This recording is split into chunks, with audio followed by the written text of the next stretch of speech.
कहानी वर्तमान में। देबू और उसके दोस्त देबू के कमरे में बैठे उस टाइम को याद कर रहे थे जब दिव्या और देबू ने नजरों से एक दूजे को अपने दिल की बात कह दी थी। मीत थोड़ा खींचते हुए बोला, यार जब दिव्या सब जानती थी और पूनम दी की शादी के बाद तो कुछ भी कहने सुनने को नहीं बचा था, फिर भी क्यों किया उसने? क्यों वो किसी और से शादी करने जा रही है? क्यों उसने अपने घर वालों को सच नहीं बताया? मीत ने कहा तो साथ में आकाश बोला, यार देबू तूने एक बार भी दिव्या से पूछा नहीं? जब उसकी शादी पक्की हुई तब तो वो कोलकाता में ही थी, फिर क्यों नहीं पूछा तूने? क्यों तूने सच नहीं जाना? देबू अपने सीने के दर्द को छुपाते हुए बोला, सब पूछा था मैंने उससे, जो तुम लोग कह रहे हो वो सब कहा था, लेकिन उसने तो सारा दोष मेरे सिर ही डाल दिया। कहने लगी कि हमारे पापा ने आपके सामने आप सबसे बात करने के बाद रिश्ता पक्का किया। पापा कह रहे थे कि हमने देबू की भी राय जानी, वो भी तेरे इस रिश्ते से खुश था। जब तुमने ही कुछ नहीं बताया तो फिर भी लड़की थे, कैसे अपने पिता को कह देते कि हमको उनके द्वारा पसंद किया लड़का पसंद नहीं है? कैसे उनको बोलते अपने दिल की बात? देबू मैं अपने दोस्तों से कहा। मीत सारी बात सुनकर बोला, यार तूने वापस उससे मिलने की कोशिश नहीं की? तुझे उसे समझना चाहिए था। मीत की बात सुनकर देबू बोला, क्या समझता उसे? मुझे मौका ही नहीं मिला वापस उससे बात करने का। वो अपनी फैमिली के साथ 2 दिन बाद ही राजस्थान अपने गांव आमेर आ गई और हम लोग बाद में आए थे, तो बताओ कैसे उससे पूछता? देबू ने अपनी बेबसी से कहा। Pensive face pensive face pensive face pensive face pensive face pensive face pensive face pensive face. Debu की बात सुनकर मीत बोला, देबू तूने दिव्या का घर देखा है? देबू मीत की बात को ना समझते हुए बोला, हाँ देखा है, पर क्यों? मीत बोला, तूने उसका कमरा देखा है? देबू गुस्से से बोला, हाँ सब देखा है, उसका कमरा भी और उसका घर भी। जब भी हम लोग राजस्थान आते हैं तो उसके घर आना जाना रहता था, हम लोगों का सब देखा है मैंने, उसके घर का कोना कोना देखा है मैंने। पर तू इस टाइम ये बात क्यों पूछ रहा है? देबू ने फूल गुस्से के साथ कहा। Pouting pouting pouting pouting pouting pouting pouting pouting pouting pouting pouting pouting. Meet हंसकर बोला, बहुत अच्छे। और मेरे भाई मैं ये सब इसलिए कह रहा हूँ कि तेरी और दिव्या की शादी में बस ये आज की रात है, और दिव्या ने आज तक अपने दिल की बात अपनी जुबान से नहीं कही, तो आज की रात है तेरे पास। तू अभी हम लोगों के साथ दिव्या के घर जाएगा? मीत ने कहा। तो आकाश भी आश्चर्य से आंखें बड़ी करके बोला, हाँ यार तू सही कह रहा है, देबू दिव्या से मिलेगा अभी ऐसी वक्त। तभी देबू ने दोनों की बात सुनकर कहा, और उसके रूम में उसके साथ कोई और हुआ तो मीत बोला, वो सब तभी देखेंगे, पर भी तू चल। देबू बोला, और वहां हमें किसी ने देख लिया तो? मीत बोला, तू मत भूल है तेरे और दिव्या दोनों के दोस्त है, तो कोई प्रॉब्लम हुई भी तो सब देख लेंगे। तू अभी चल। देबू अपने दोस्तों की बात सुनकर जाने को रेडी हो गया।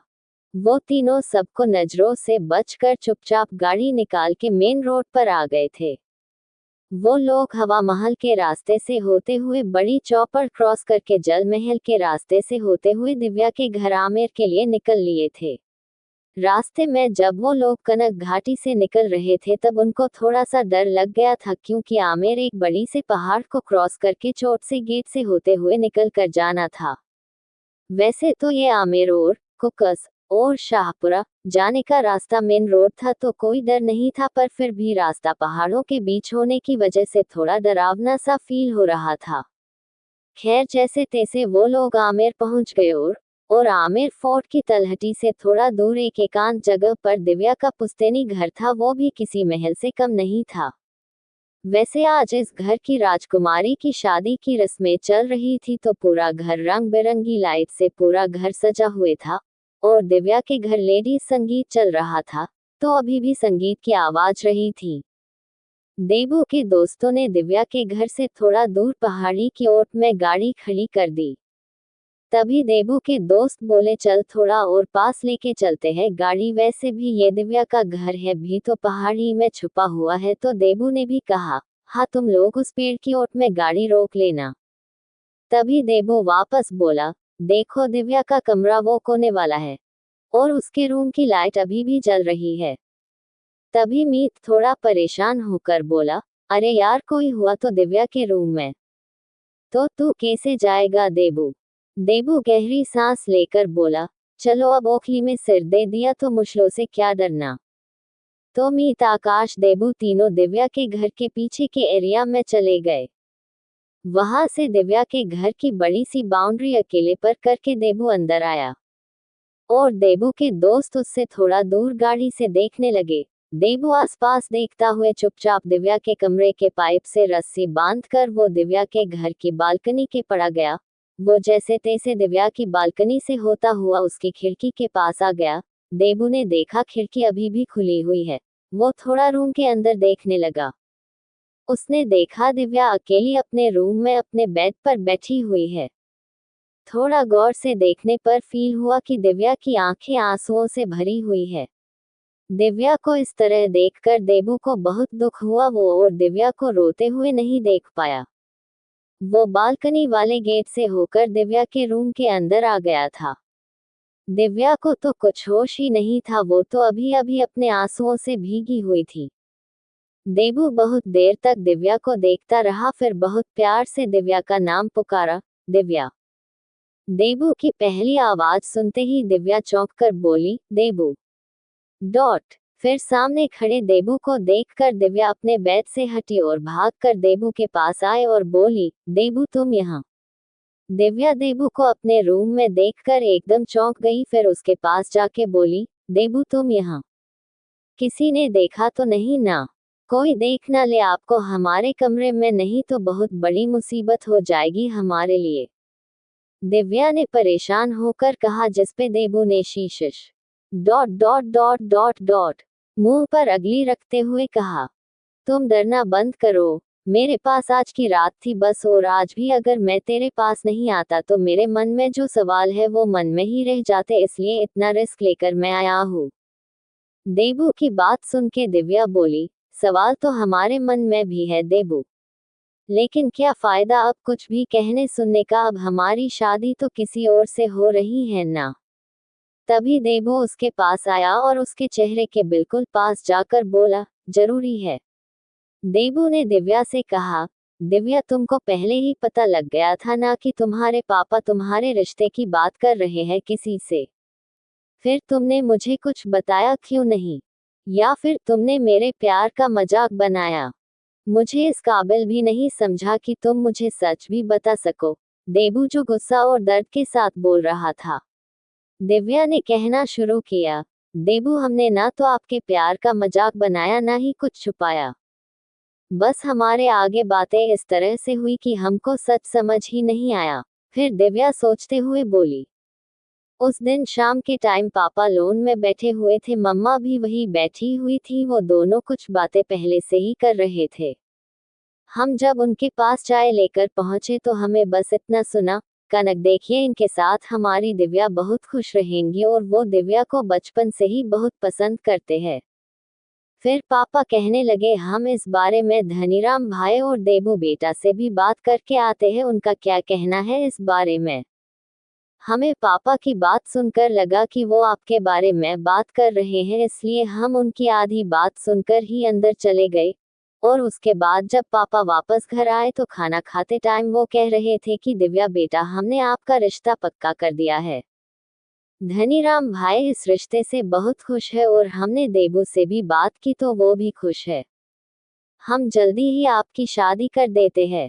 और इतना कह के पापा ने दादू सा और काका सा को फोन लगा दिया और बात करते हुए अपने रूम में चले गए।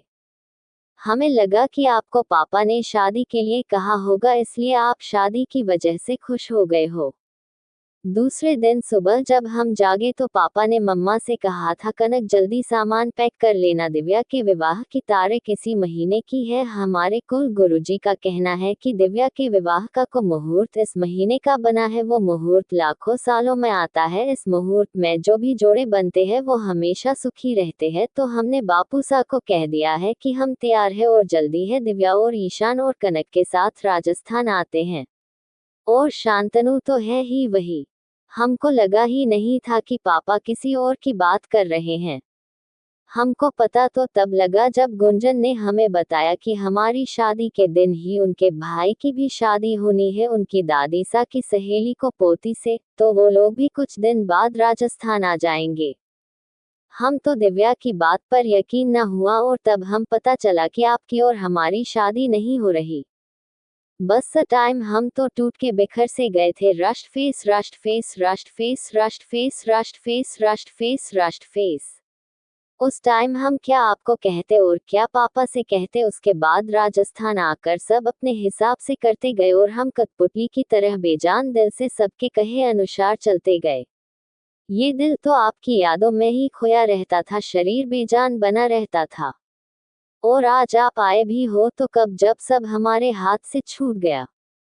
फिर दिव्या अपने आंसू पोंछकर बोली, देबू हम तो सब चीजों से अनजान थे, पर आपको तो पापा ने सब बताया होगा ना, आपको तो सब पता था, फिर आप क्यों चुप रहे, क्यों नहीं कहा आपने कि आप हमसे प्यार करते हो? क्यों आप बेजुबान हो गए, क्यों? इतना कह के दिव्या रोने लगी। राष्ट्र फेस राष्ट्र फेस राष्ट्र फेस राष्ट्र फेस राष्ट्र फेस राष्ट्र फेस राष्ट्र फेस राष्ट्र फेस राष्ट्र फेस राष्ट्र फेस राष्ट्र फेस राष्ट्र फेस। सच जानने के बाद देबू की आंखों से भी आंसू गिरने लगे थे, क्योंकि ऐसी ही गलतफहमी ही तो उससे भी हुई थी। उस भी तो पूनम के बताने पर पता चला कि उसकी शादी दिव्या से मां होकर किसी और से होती है। देबू अपनी जुबान को खोलते हुए बोला, दिव्या तुम्हारी तरह ही मुझे भी गलत बहमी हो गई थी। मैंने भी तुम्हारे पापा और अपने पापा की बस इतनी सी बात सुनी कि दोनों बच्चे बचपन से एक दूसरे को जानते हैं तो दोनों साथ में खुश रहेंगे।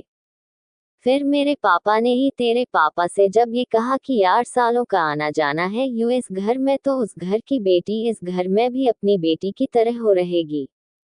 मैं उन लोगों की पूरी बात नहीं सुन पाया और मुस्कुराते हुए अपने रूम में आ गया और अंकल को लगा कि मैं सारी बातें सुनकर हंस कर गया हूँ। देबू और दिव्या दोनों ही सच जानने के बाद रोने लगे थे। राष्ट्र फेस राष्ट्र फेस राष्ट्र फेस राष्ट्र फेस राष्ट्र फेस राष्ट्र फेस राष्ट्र फेस राष्ट्र फेस राष्ट्र फेस राष्ट्र फेस राष्ट्र फेस राष्ट्र फेस राष्ट्र फेस राष्ट्र फेस राष्ट्र फेस राष्ट्र फेस। तभी दिव्या रोते रोते कहने लगी, देबू हाँ सिर्फ आपको प्यार करते हैं, हमने जब से जाना है तब से बस आपको ही अपना पति मान लिया है, हम किसी और के कभी नहीं हो पाएंगे। इतना कह के उसने अपना सिर देबू के कंधे पर रख दिया। देबू ने भी दिव्या को अपनी बाहों में भर लिया और भारी गले से कहने लगा, दिव्या मैंने तेरे अलावा किसी लड़की को आंख उठाकर देखा तक नहीं है, मैंने पूरे हक से तुझे प्यार किया है। मुझे बर्दाश्त नहीं होता था कि कोई तुझे मेरे अलावा कोई और देखे, तुझे कोई और टच करे, ये मैं बर्दाश्त नहीं कर पाता था, पर यहाँ तो मेरे आगे ही सब कुछ मुझसे छीन रहा है। मैं तुझे किसी और का कभी नहीं होने दूंगा दिव्या। तुझे पूरी तरह अपनी पत्नी का दर्जा बहुत पहले ही दे चुका था, बस कुछ रीति रिवाजों से तुझे अपने घर लाना बाकी था। इतना कहते कहते देबू ने दिव्या का माथा चूम लिया। देबू दिव्या के चेहरे को ऊपर करके बोला, दिव्या अब तक तो मैं सच से अनजान था, पर अब मेरा वादा है, मैं तुझे अपने जीते जी किसी से शादी नहीं करने दूंगा। देबू ने अपनी नजरें खिड़की की तरफ करते हुए कहा। दिव्या थोड़ा हैरान होकर देबू को देखने लगी और सूखे गले से बोली, क्या करोगे देबू आप? देबू ने कहा, बस कल शादी के मंडप मेरा इंतजार करना, कल तेरी मांग में सिंदूर सजेगा भी तो मेरे नाम का। देबू में कुछ सोचते हुए कहा।